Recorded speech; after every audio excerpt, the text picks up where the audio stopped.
And we are live. Good morning, everybody. Sorry for the slightly late start. I am Richard, GM Bloodworth, here with the OSR tabletop, and I think first time on my channel is Venger Satanis. Welcome. Oh, I got reverb. Hold on. Boom. Forgot about that. So welcome, Venger. Nice to have you on, and thank you. Kind of short notice too. So I was like, well, let me reach out to him. Like I think it was like Friday or something like that. To have you on and to just talk about your current Kickstarter and your plans for printing in the future and everything. And we'll get to those things as well during the course. So I will put up the first banner here. So welcome to Venger, creator of Chalt and the fucking boss of Gonzo, Eldritch, SciFi. I hope you're happy with that title. Yeah, so, that's good. The little Chiron at the bottom. Yeah. I'm trying to figure out like where exactly does like Chalt fall in, because it's like a kind of such a mix of like fantasy and sci-fi. I'm not quite sure horror, but if you want to consider like anything like Cthulhu mythos in a way, yeah, it's Eldritch horror. But when I read your stuff, I don't quite get the horror of it. I get more sleaze than horror of it. So you could definitely skew it towards more horror. Mm-hmm. It definitely has horror elements in it. I would say, just to give people an idea, if you would consider the Ghostbusters movie to be like horror, then Chalt is a horror campaign setting as well. But with both, the thing that sort of trips people up is the comedy and the Gonzo and a little bit of sleaze and some sci-fi aspects. So you add it all up together and it dilutes the horror. Right. It's in there. It's just with all those other things, it's like when you have 7-8 different ingredients, any one ingredient is going to get a little bit lost in the shuffle if you're looking to focus on just that ingredient. Yeah. So yeah, there's horror elements in it. There's absolutely tons of Lovecraft and Cthulhu mythos, like little bits and pieces or Easter eggs along the way, sprinkled into the lore and creatures and everything else. But it's not. It's if you're looking for something that's like absolutely horror, Chalt isn't going to do that unless you make it that way. Yeah. Hey. On a stream until 9:30. Yeah. I mean, it is a nice blend of everything, and it is kind of hard to categorize it, which is the reason why I actually love it so much, because it's not like when we say something is a niche of a niche. No, it's unique. All right. And that's, I think, because I don't think anyone does, I don't think anyone comes close to kind of that whole aesthetic that you do have with Chalt. And then when you combine it with Crimson Dragon Slayer, all right, so a game system, I guess, tailor-made for Chalt, would that be the best way to describe it? I think so. I kind of, Crimson Dragon Slayer came first, and I sort of cobbled it together, 5th edition and OSR, like basic expert type stuff. And I just wanted something easily accessible and rules light that could accommodate for kind of the weird type of gaming that I like. And over the years, Crimson Dragon Slayer, now advanced Crimson Dragon Slayer. There's also the super rules light like pamphlet edition, which is just Crimson Slayer micro TTRPG. and all that's a free download on drive-through. Mm-hmm. So yeah, over the years, I've kind of tailor-made it to fit Chult. So it's become not only easier to run, but some of the little add-ons like the Crimson Escalation and the Chult X cards. That was a big factor where I kind of like put it all together. Tongue in cheek a little bit there though too. Yeah, Um, the lavender like demon moon dice of destiny. yeah. That kind of, and a lot of these things sort of organically came about through playing the game, because I just finished the second Chult campaign last year. It ran 17 sessions, and this year we ended it at 20 sessions. So that's that's a lot of gaming, and it's interesting to see different optional rules or parts of the core game sort of come out of play, which I think is kind of the best way, because if you're just sitting in your armchair in your ivory tower, coming up with rules and mechanics in a vacuum, Mm-hmm. you're not going to have the best results as you would coming up with something either on the fly, or little by little you realize throughout your gaming that the experience is missing something, or maybe it's got too much of this other thing, and so you season to taste throughout the campaign, and then you tweak things here and there, or you add things or you take things out. So even things that work perfectly well, like the Sleaze Factor 5, that is a great mechanic. I have no problems with it whatsoever. Right. But about 3 or 4 sessions before the end, I came up with this new method, which I just wanted as an alternative, just something different. It's not necessarily better or worse. It's just different. It captures a little bit of a different experience than the other mechanic. And so I don't believe that there's any like one true, this is the best system or mechanic or way to roll dice. Mm-hmm. D20 or 6d6 dice pools, or 3d8 or whatever. Mm-hmm. There's no one like best of. Sometimes you want a different mechanic just for the flavor, and sometimes you just want something new, and sometimes you just want something familiar and old school. And so yeah, I come up with something that I like just because in the moment I like it. That's just how I run my games. Right. But I'm always tinkering with things and trying new stuff, and sometimes I'll go back to the old method. But there's some things that I've hit upon where I love it so much I can't ever see myself going back, like Right. ascending armor class, or using advantage and disadvantage instead of like little tiny Right. modifiers, or Crimson Escalation. I've been using that for the last, I don't even know, 3 or 4 years Yeah. in every single combat, in every session I've run since coming up with that, with the help of Rob Couture, Mm-hmm. who I co-invented it with, and I can't see myself ever not using it, because it's just so, it makes combat just so much better in the D&D sphere that yeah, I'll always use it. But then there are other mechanics that I let go of, or I just don't use in a certain circumstance because it just doesn't feel right, or it's unnecessary. Yeah. Oh, let me see if I can kind of disable ads. I don't know if I can do that after the stream started. I didn't realize there were ads. So let's see.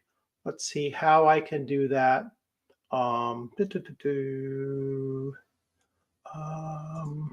Oh, I know where I have to go. Hold on a second, everybody. I will. I think a lot of streams have ads, don't they, these days? Yeah, but I can what you call it. I can try We to can. Okay. I can try to disable them.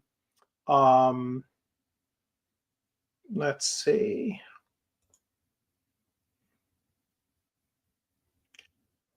Oh, I'm switching it to conservative because I don't think I can choose them off. So I just hit it with conservative ads. That doesn't mean that you're going to get conservative ads. That means it's going to trim them down. So there we go. I'm sorry about that, guys. Didn't mean to set it up that way. So anyway, I was going to mention like Crimson Escalation. That's a real game changer.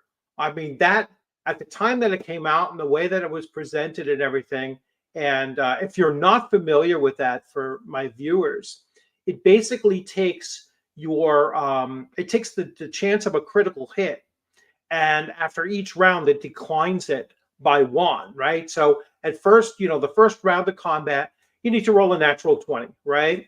The second round of combat, it's a 19 or 20, then 18, 19, 20, and so on and so forth until it resets after you've gone around the clock. So basically round 11 would be like a 10 or above, and then the 12th round it resets. All right. Now, but realistically, I can count probably on one hand the number of times that a combat has gone beyond round 4 or 5. Right. Yeah. And I've run at this point, I want to say since we started, 1,000 combat rounds, or combat combats, like battle scenes or encounters or whatever. So I can't imagine you would ever go through the whole cycle. You'll never get to 10. Let's put it that way. And it is a game changer. It makes combat faster, more brutal. Yeah. You really have to think about it. Works both ways, right? So the NPCs are following the same thing. The monsters, the villains, antagonists, they also benefit from that. So it really shortens the combat. It makes it deadlier, and it forces characters to think, like, do I really want to, get into a combat with these people? Because it forces combat as sport. It forces it into the realm of combat as war, which, if you're familiar with online stuff, you probably heard of before. And so, the players think twice about getting into a battle with some dudes they're not sure about, because, that could potentially, kill them or wipe them out or force them to disengage, run with their tail between their legs. And got to think about that. Cool. I mean, it's, I don't think the last time or maybe the first time I played in one of your games. So it was Chalt. I think it was just before Chalt was released, and we were using an earlier version of Crimson Dragon Slayer. I just remember I was like a lizard man with a laser pistol or whatever. We're fighting I remember. We were fighting over the Sarnak thing, and trying to take the guys off the platform and everything. So we didn't have Crimson Escalation there, which would have been nice to have it, in that particular fight. And then I played one other time, and this was set in Chalt, and we were in like a tavern, or heading to a tavern. And, and that was another crazy one. That was a lot of fun as well. So, I'm really looking forward to one day just being able to play in person in one of your games. It'd be nice. So if you can transport Wisconsin closer to the East Coast, that would be awesome. I know, anyway. It's one day you would think, if not teleportation, we would have flying Greyhound buses or high-speed trains that can actually cheaply get us from place to place without the hassle of TSA or the cost. We want to go somewhere in spring break. I think probably Orlando or something like that. And we were looking at like $1,000 a person. And if we're taking all of our kids, Yeah, my wife and I, that's a family of 7. That's $7,000 yeah, just to go to just Orlando for a week and come back. That's yeah, insane. yeah. It's I've driven to Florida from New York, and it's actually a heck Yeah, of a that's lot not too bad. cheaper. It's like a heck Yeah, of a lot, because you're actually like you still you're do a both on 2 day the East trip. Yeah, Coast, so it's just like you yeah, stop, you sleep over in North Carolina, yeah, and it really cuts it down. As long as I can yeah. still drive 10 hours in one day, it's fine. For us in Wisconsin, it's like a 20-hour drive, something like Yeah, that. But then like a 2.5-hour flight, so it just yeah. makes more sense. And plus, half of our kids get Mhm. car sick, so yeah, Yeah. So anyway, let's get yeah, to some of our banners here. yeah. So Still I'm dealing I'm with gonna allergies, by the way, so I yeah, apologize no, if that's I'm fine. So I'm gonna itch bring in up my eyes are a little sniffly. yeah, I'm gonna bring up the elephant in the room. All right. So this is the end of an Aeon blog post and its Yeah. backlash. So do you want to just explain where you were coming from with this particular? Really, that one paragraph is Yeah, what really set that's the one that the whole everybody thing off. focused on. Yeah, Yeah. like who gives a shit about Venger's plight? Or I shouldn't say that because there's just so much support and encouragement and just an outpouring of well wishing and goodwill and everybody just in many respects backing me to the hilt and not only being as understanding as I could possibly imagine, but just the love for me and for Corthalis Publishing and for Chalt and things I put out and people that see my passion and dedication and match it with their own. And it was just an unimaginable wave of uh, of support. Mhm. And that's one of the reasons that I looked deeply inward and I realized that if I did some things differently, I could maybe turn it around and I could keep it going in a slightly different direction. And so that's what I did. But going back to your original question, um, the industry has changed for the OSR. Um, you can't.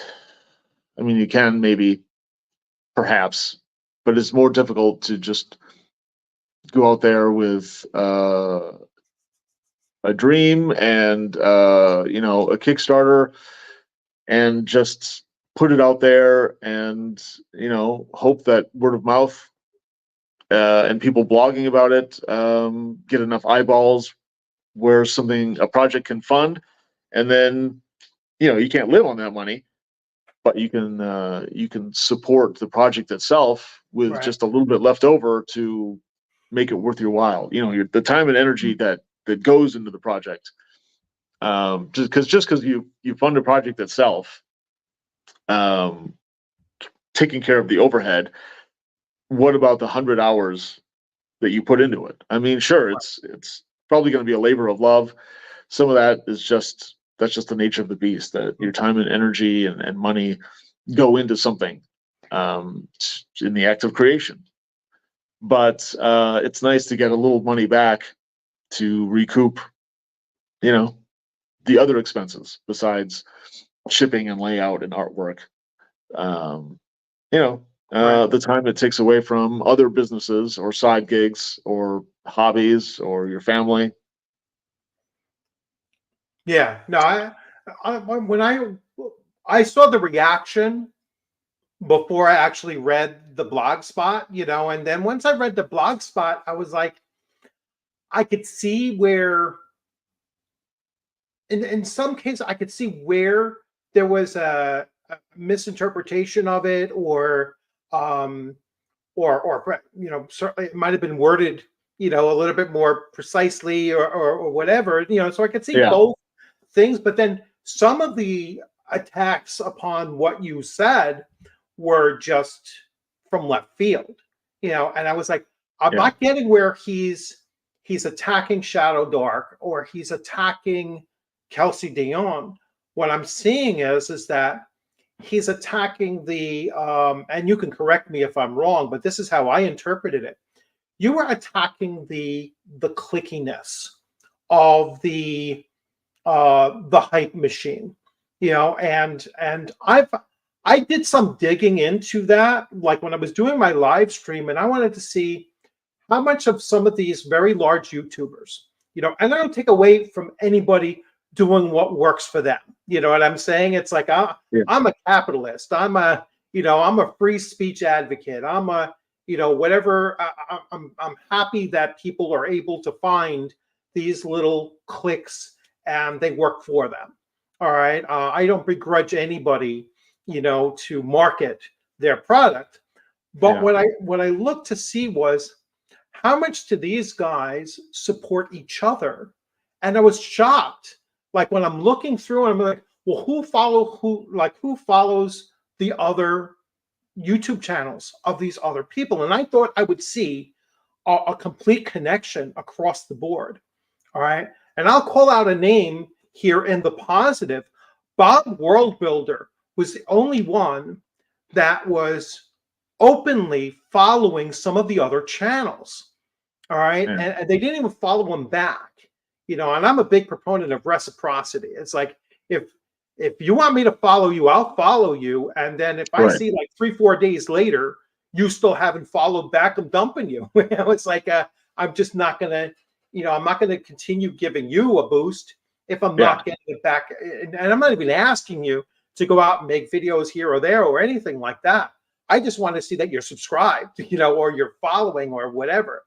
And so I was surprised that there isn't that connectivity amongst them. It's almost like they're very, self-centered and, this is my thing. I'm not going to share this. And so it's kind of like they all pick up on each other's stuff though.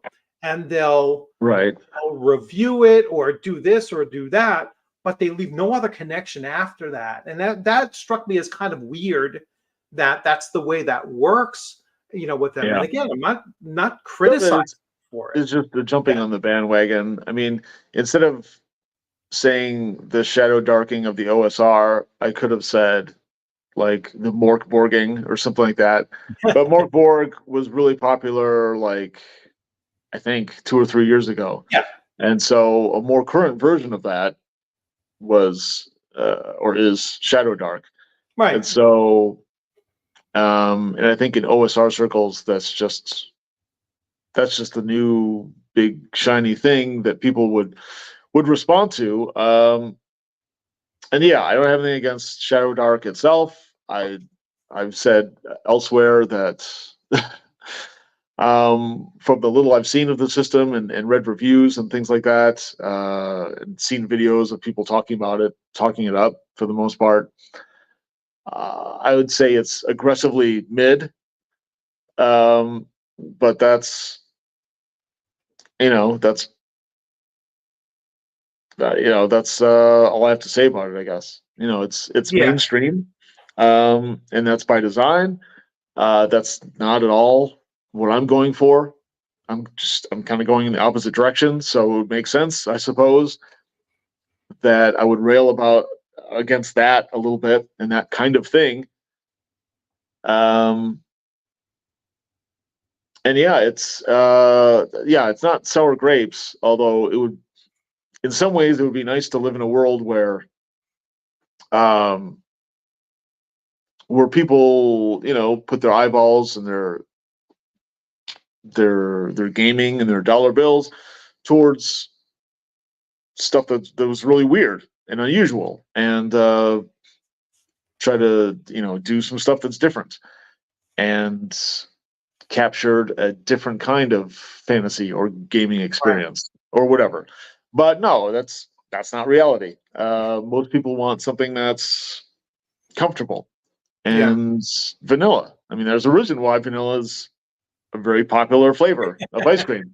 because a lot of people like it. But the reason that a lot of people like it is because it doesn't have a lot of pizzazz. It's it's not Rocky Road or or whatever. So yeah, I was bitching about that a little bit, but not because I don't want other people to be successful. I just don't want that success to blind people to what else is out there. Right. Because I think there's a lot of great stuff out there that doesn't get looked at. It doesn't get nearly enough attention or money because it's not mainstream and vanilla. It's not OSR beige. It's it's weird. It's it's fuchsia and chartreuse and tangerine and people are like whoa, and a lot of people get it. I do have a lot of fans and a lot of supporters. People that back the Kickstarter, people that buy stuff direct from me or on drive-through or on Amazon. But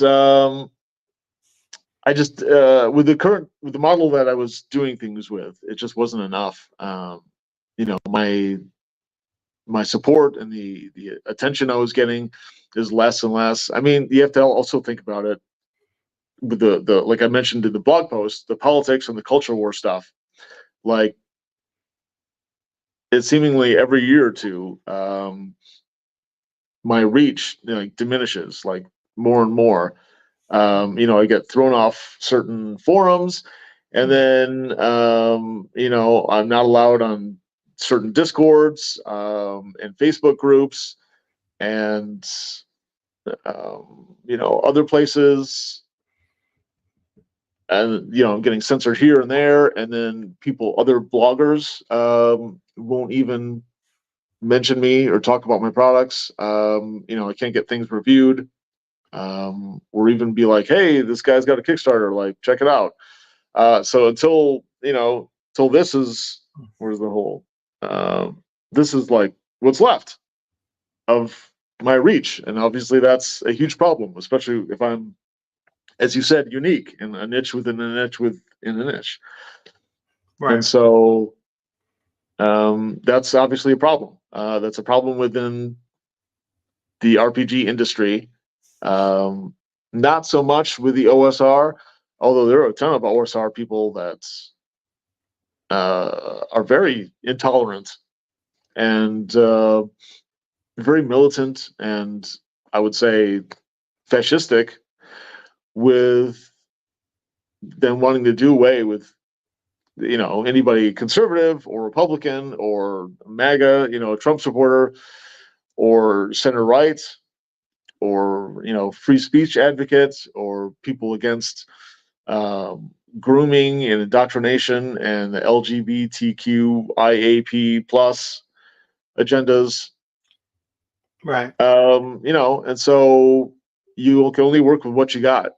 And I'm kind of fighting a war on like 3, 4, 5 different fronts. Right. And it can be very frustrating at times. But I'm not gonna give up. I'm gonna find a way. I think I have found a way. And this current Kickstarter, Primordial Chaos, Gonzo Look a Fucking Boss, seems proof that if I just retool things a little bit, and keep my ego and pride in check, then I can still make a go of it, and I can still get my stuff out there, get it seen, have it pay for itself, so I'm not constantly funding my own business Right. out of my own pocket. And I think it'll work. It just takes it takes a number of things. It takes thinking about stuff and taking a step back and being honest with yourself in the process and what you want to get out of it. Because obviously I'm not doing this to make a ton of money. I'm just doing it to be self-sustaining, and I want to change, not necessarily the face of gaming, I want to have an influence and make an impact, and I want the things that I love to be recognized and implemented and used and shared. Um, I started this hobby back in like 1982 or something like that with the Tom Moldvoy magenta box of basic D&D, and I was born in 1974, just like Dungeons and Dragons. Uh, I was a champion of role playing games and D&D and a ton of other games, Call of Cthulhu and Amber Diceless and TMNT and Paranoia and all that stuff. Right. Toon. I was a fan at Star Wars. I was a fan of all that stuff and doing that back when I was the only guy. I was the only one, and I would recruit friends and people that kind of basically knew what Dungeons and Dragons was, and I would find those people and I would start gaming groups and campaigns and one shots. And for a while, I felt like I was the only one, or I was the main guy doing the RPG thing for years and years and years. And then now it's become so popular that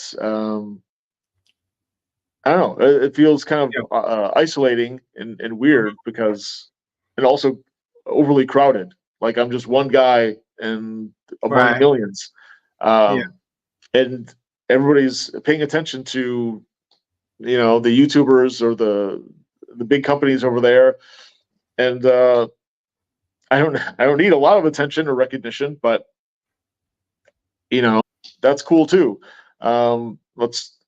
Let's try it Venger's way and see how it goes, because I think a lot of people don't know enough about my style of gaming that if they actually tried it, which I have introduced it to hundreds of people on virtual games like on Roll20, they say they see that it's cool, that it's something to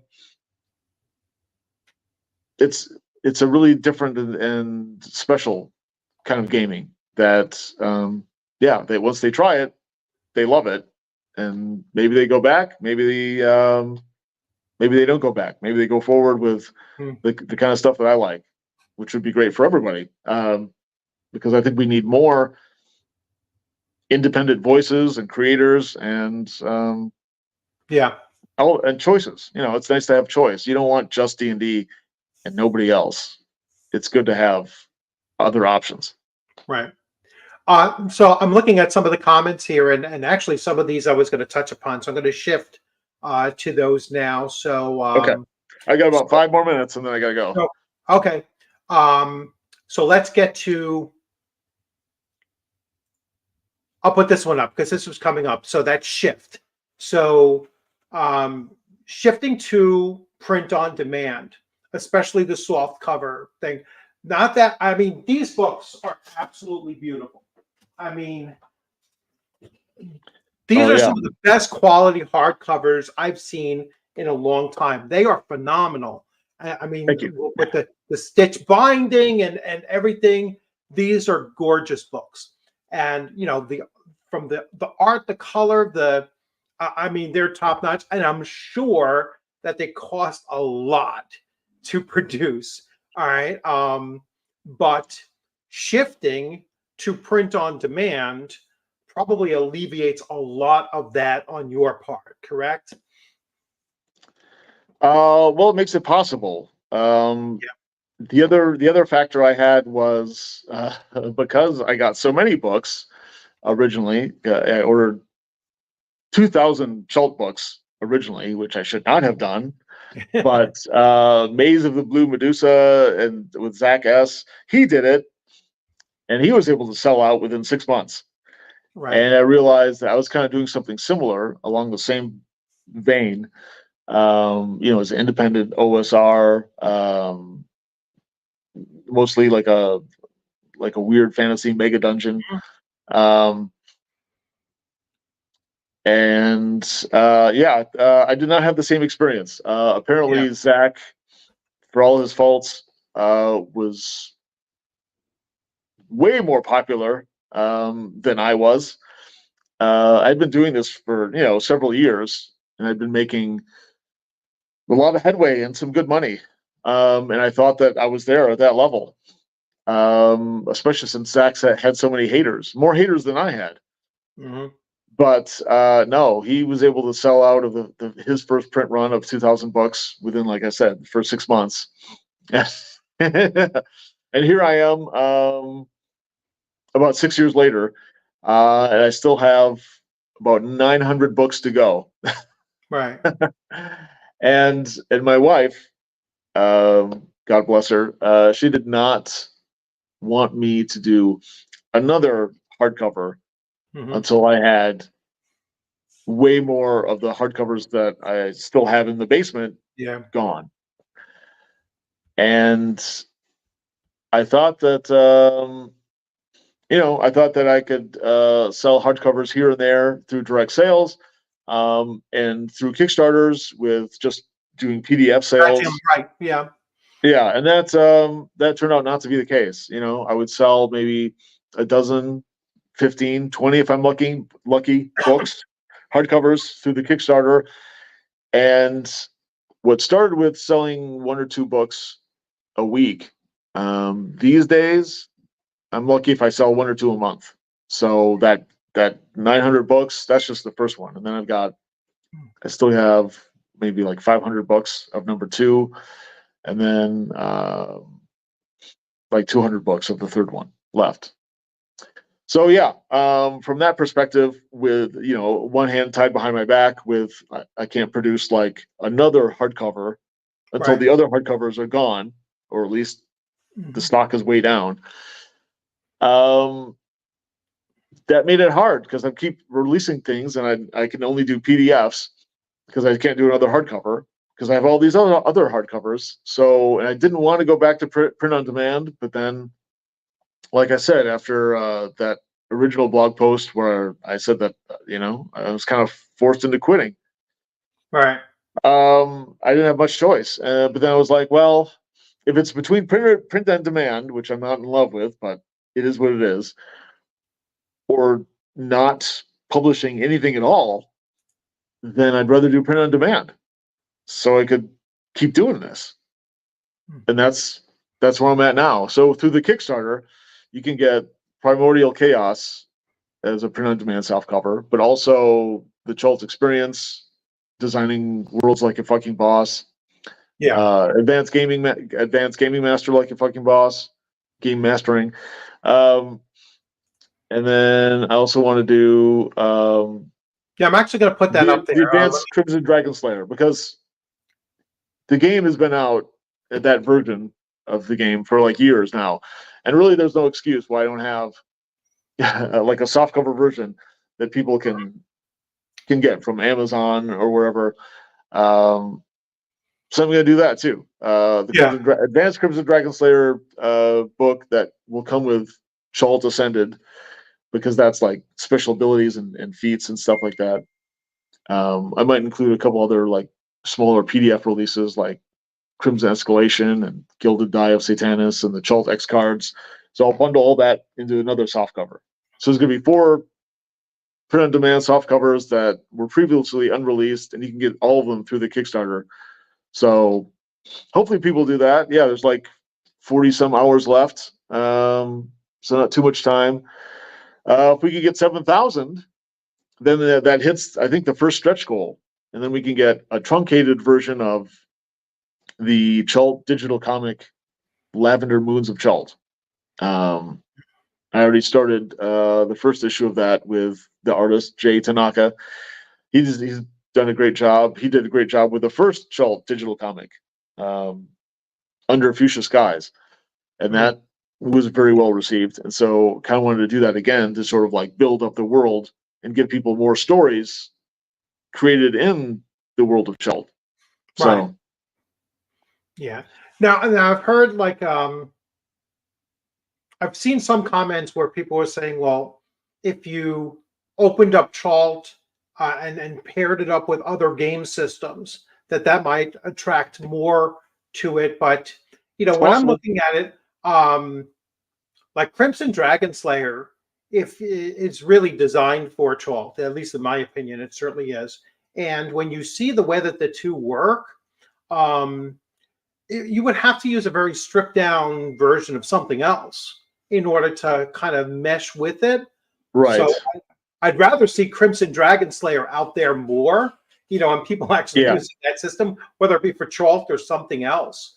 And so putting that in a soft cover is certainly going to, lend itself to that. Because I can tell you, when you go to a convention, all right, which is my big thing now, is going to conventions, and I look to see new game systems being run, but I also look to see that when you're walking by that table, it's eye catching.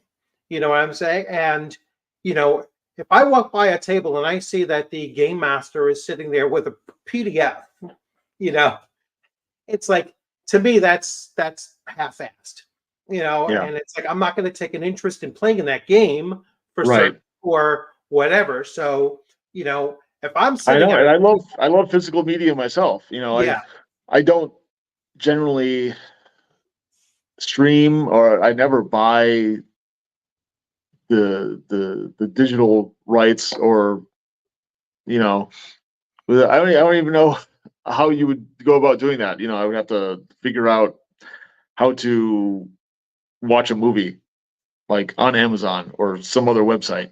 Like I just buy DVDs, and I mean mostly like Blu-rays, sometimes 4K, and then I have that in my collection, and that's what I like. And so yeah, it doesn't make any sense to just do PDFs.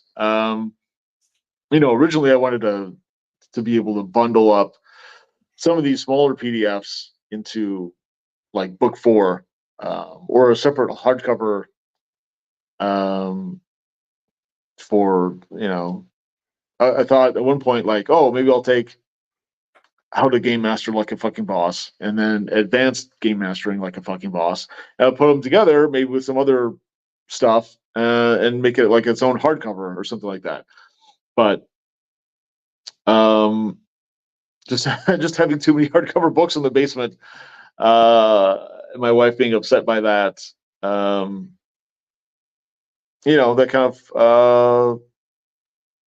that kind of shot that idea down. So yeah. I've got time for one more question. Okay. Or something along those lines. Let's see. Um, let's go back to banners here. So my suggestion was to hit an East Coast convention, and so my suggestion was like to hit a somewhat big one that is really open to a lot of different kinds of games going on Yeah. there.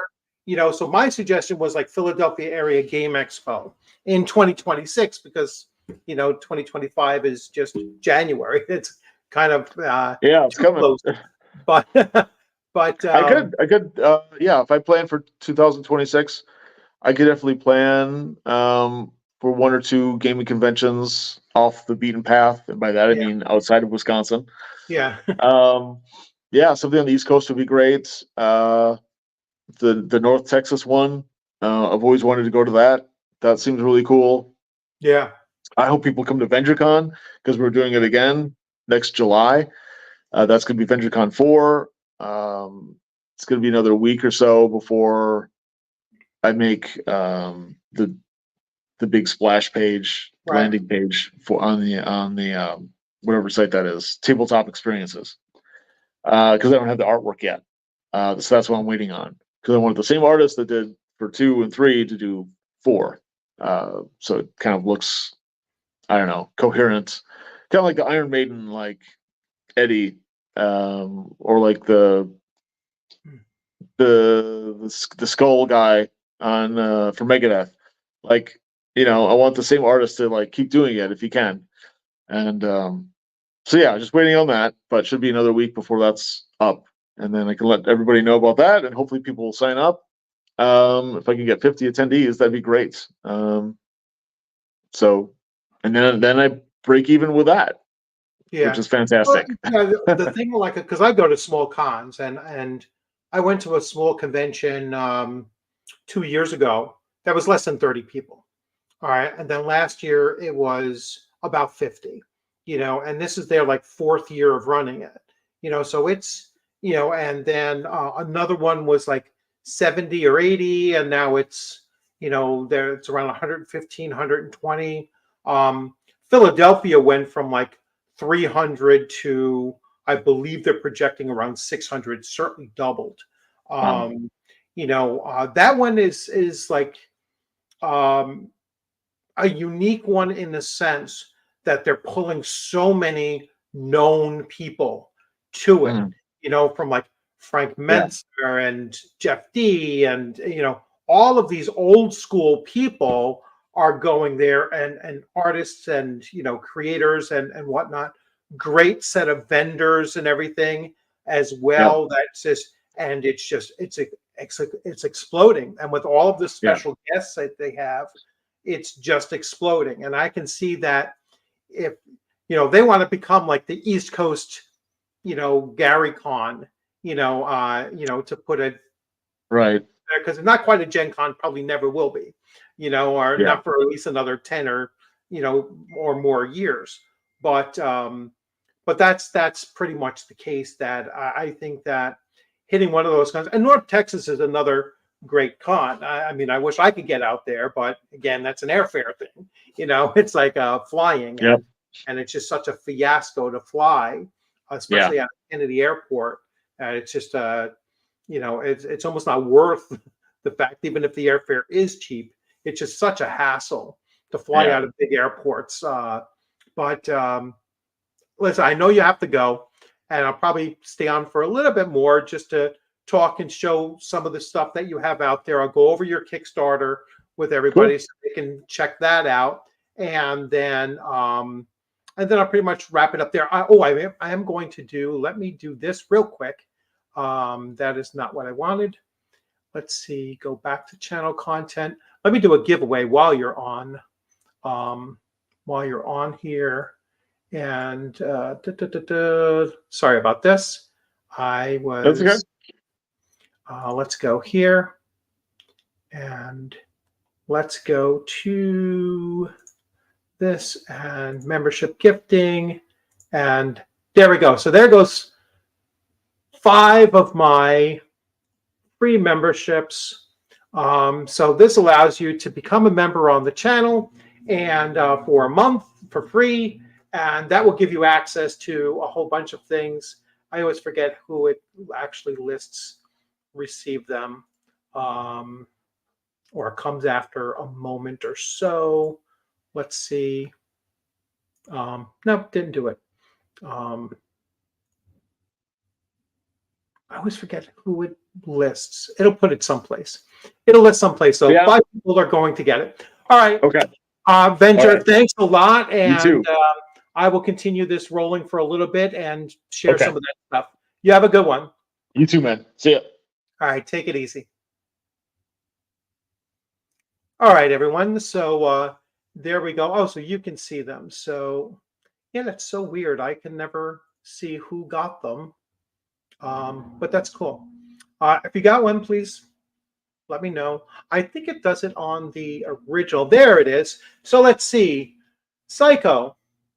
Chris Miller. Hey, Chris. 8 Mobius, B, and Goldie.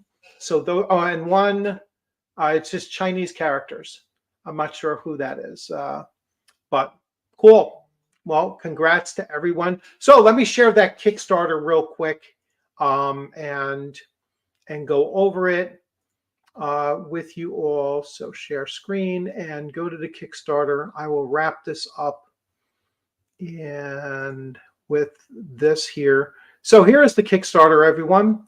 It is currently, well, it's certainly funded. 134 backers. Some of the rewards, I just wanted to go over these. So I, of course, backed it. And what I did was I got the Primordial Chaos softcover along with the PDF.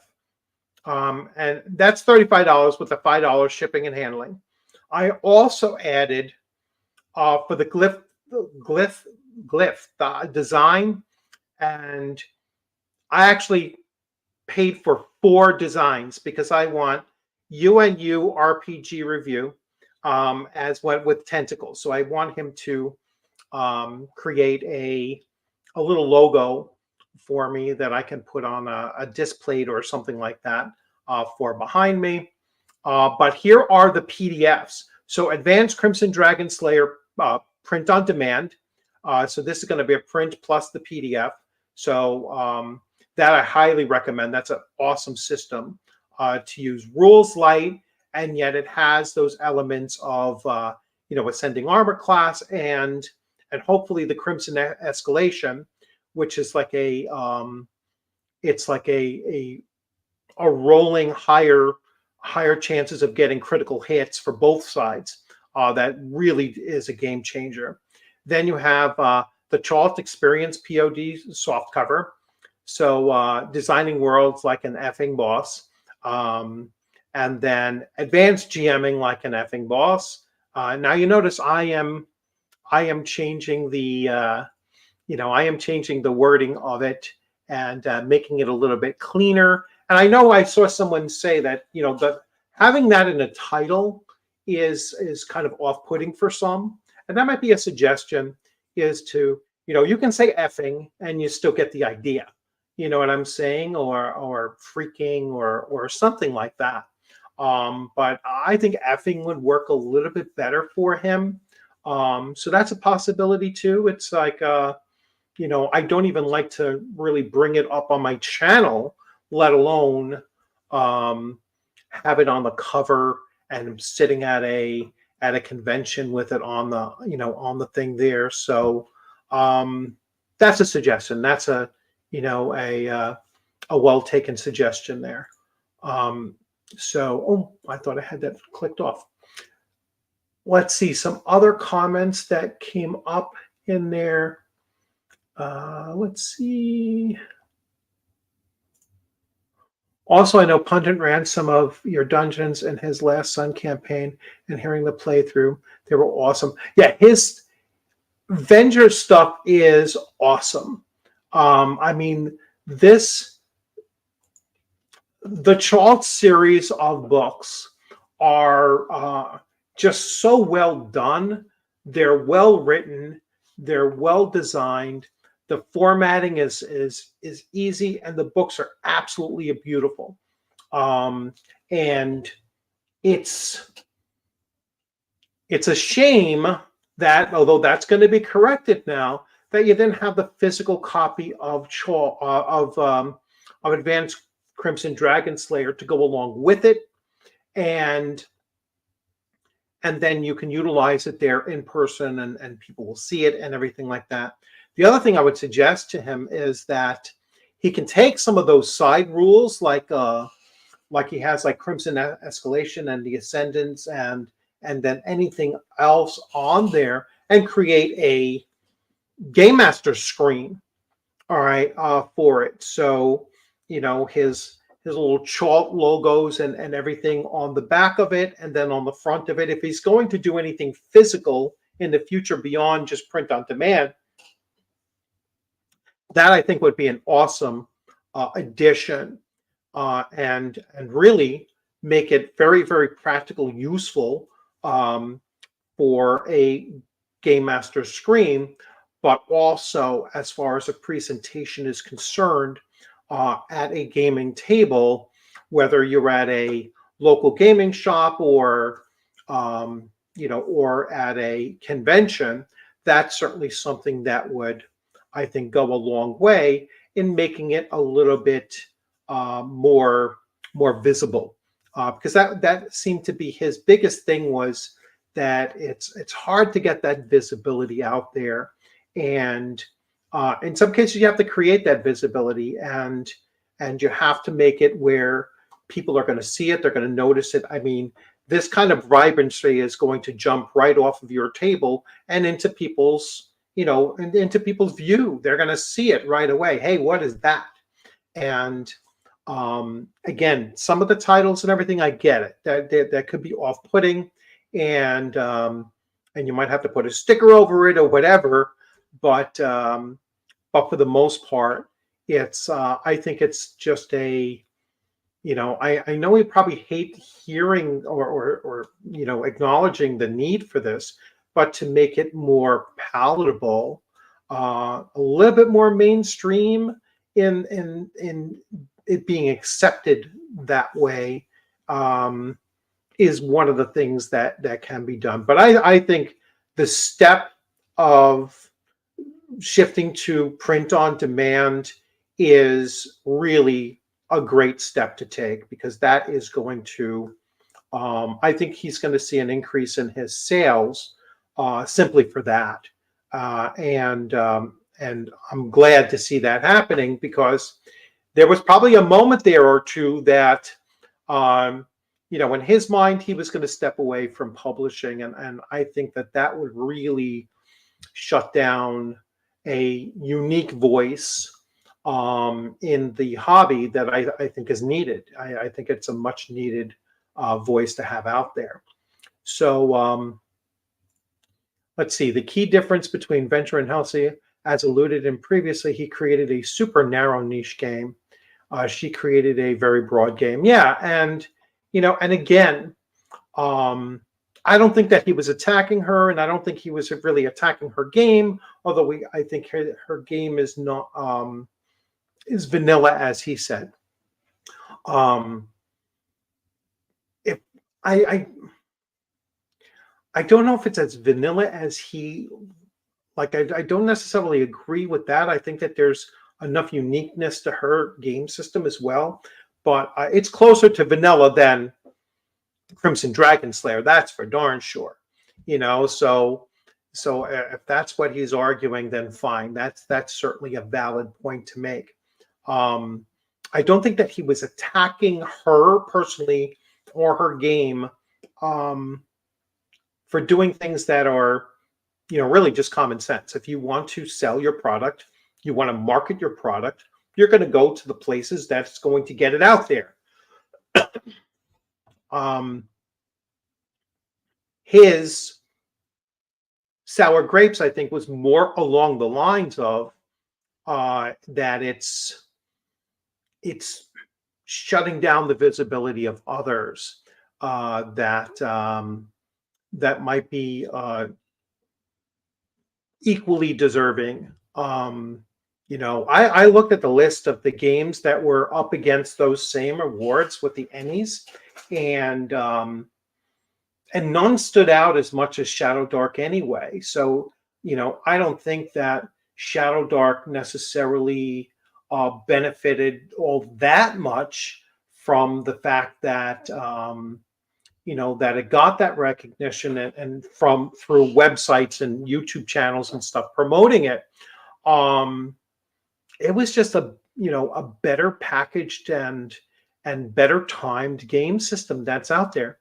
Some people said it's virtually just the Morkborg of 2024. And fair enough. That's likely to be the case. We shall see if in 2025 or 2026, let's say, who's the next game that is going to be the darling of the OSR. And that will be interesting to see. If it is Kelsey again with something, either a follow-up or some kind of, a supplement or a world setting or whatever for Shadow Dark, and it wins again, then you kind of know, hey, this is the standard. This is the new standard being set by somebody. And yes, this is the other thing. She doesn't talk politics is also a main difference. And for anybody suggesting, and he really didn't suggest this either, that Shadow Dark is woke in some way. There's no safety tools in Shadow Dark. All right. So it does not fall into that category. And you're absolutely right. She doesn't talk politics. She talks gaming. All right. And she doesn't talk just old school gaming. She's trying to bridge that gap between old school and modern. And Shadow Dark does that very, very well. So again, timing, hit the road, hit the street running, marketing it really well, being inclusive of other groups of gaming, of gaming styles and such like that. I mean, she really did get all of her ducks in the row and timed it perfectly, and is well deserving of the accolades that she received and her game system received in those Ennies. And so not taking anything away from, like I said earlier on with Venger, I don't begrudge anyone the success that they have, as long as they've achieved that success in a straightforward and fair manner. All right, which there's absolutely nothing that suggests that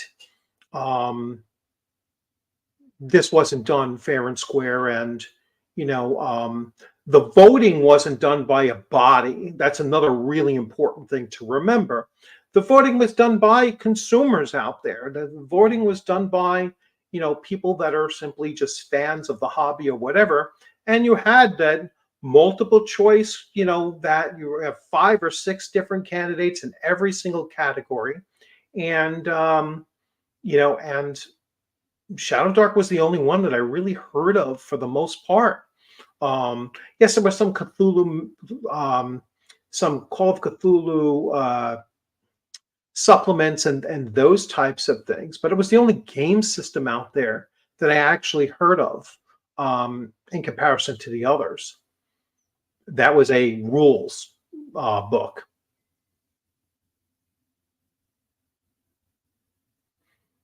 So let's see. I am going to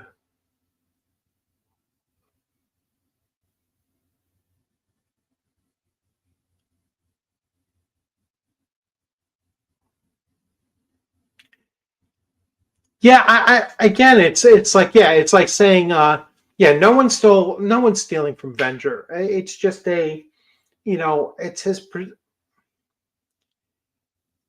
it's the visibility that I think he's afraid that when these game systems come out and they become the Morkborg or the Shadow Dark, of that particular year, that it sucks up, it sucks up all the eyes, on other systems. And I quite frankly don't believe that. I think that, you're still going to see other systems, out there. No one's complaining that Shadow Dark is taking the eyes off of 5e at conventions, but it absolutely is.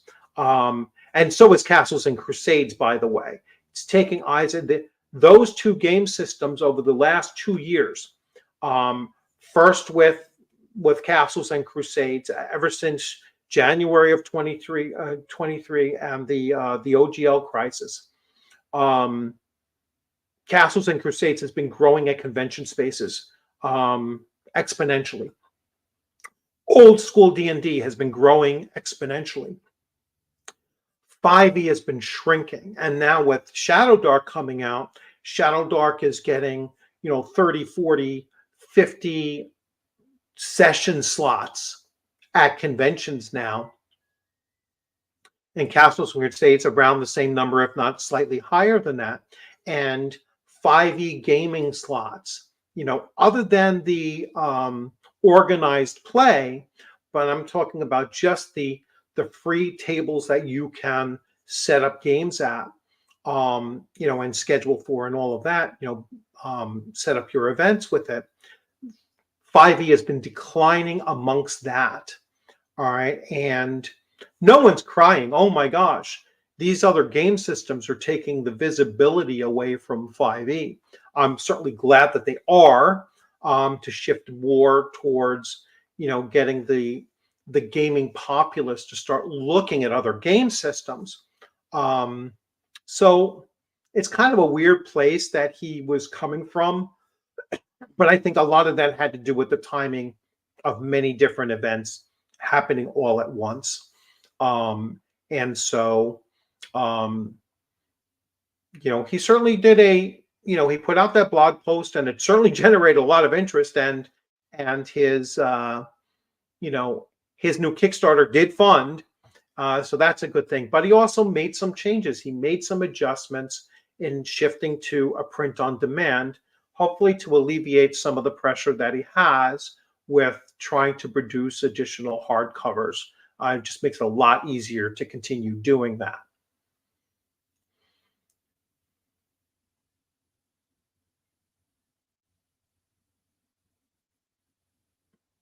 Yeah, so I'm going to just look for anything that's not already been said or whatnot.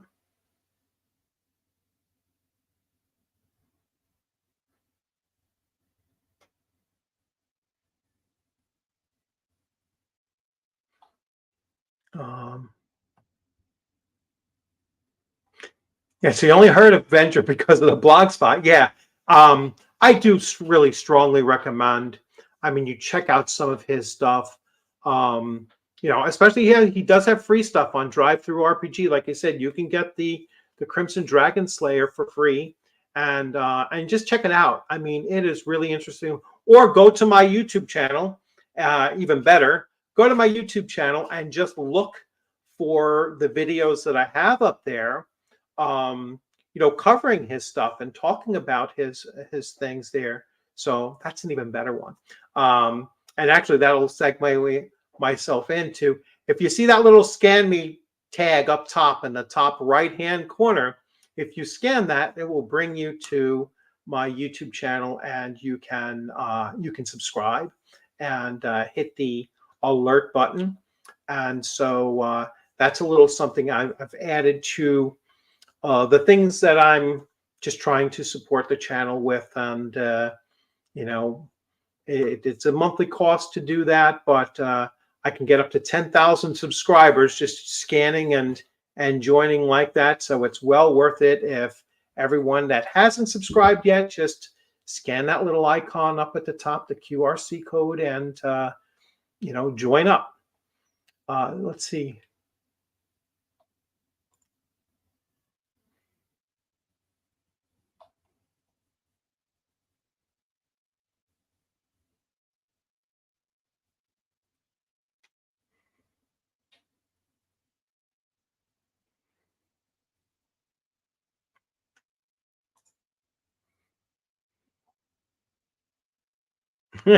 Yeah. Um,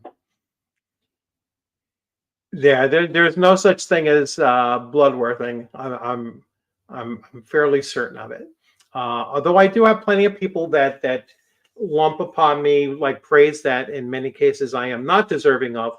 Um, there's, I am in no ways an influencer on the same level as those individuals that that he was kind of lamenting in a certain way. Um, yeah, I'm sorry about that. I should have set off no ads, and then I tried to shift it over. Um, I just for some reason this particular stream, and they might have changed something in the settings, just got hit with an abundance of ads. So again, I apologize for that. In early on in the stream, I tried to adjust it to see that there would be fewer ads, and hopefully that takes a hold. But a lot of times ads are on your end too, like if your account had been susceptible to a lot of ads, there's ways to change that algorithm for your own viewing as well. But yeah, I'm going to bear that in mind the next time and just turn off ads during the actual stream, and then I can turn them on afterwards. All the ads should be skippable as well, but if they're not, again, sorry for that setting snafu on my part. So let's see. So we're coming up on 11:15ish or so, and I have to actually start getting ready to go to work myself. So everyone, thank you so much for coming in. As always, I really appreciate you spending your time on the channel, especially these live streams. I usually don't do them in the morning, so I'm hoping that this was actually good for some people that might have totally different hours, even time zones than my own. And I will be back on later on this afternoon, not as a live stream, but I will have some. I'll have a continuation of Sumerian September. So I'll be doing the next. It'll be the Phoenix on the Sword, Conan story, the Phoenix on the Sword, that I will be kind of recapping. Then I have my game tonight, my Castles and Crusades game tonight, and that'll be it pretty much until tomorrow. And tomorrow I'll see what else goes up there. So anyway, thank you everyone. Let's see, work. Yeah. I still. Yeah, I'm retired too, but I still have my second job. So this is my post-retirement job. It's just 3 days a week, probably anywhere from 10 to potentially 16 hours a week. So it works out really, really well. I'm hoping to get as much as 16 hours. That would be really nice. But it might fall closer to 14. Thank you, Mac, and everyone else who had joined. And as always, thank you, Mercurius, for a gifted subscription. And I give away, the 5 that I give away are the free ones. I get to give away 10 free subscriptions every month. And so I wanted to time one here with the interview. And then the next one will be around the time after I have done ShireCon. So that convention is the 27th and 28th. And then on the 29th, I will be doing a recap of that convention.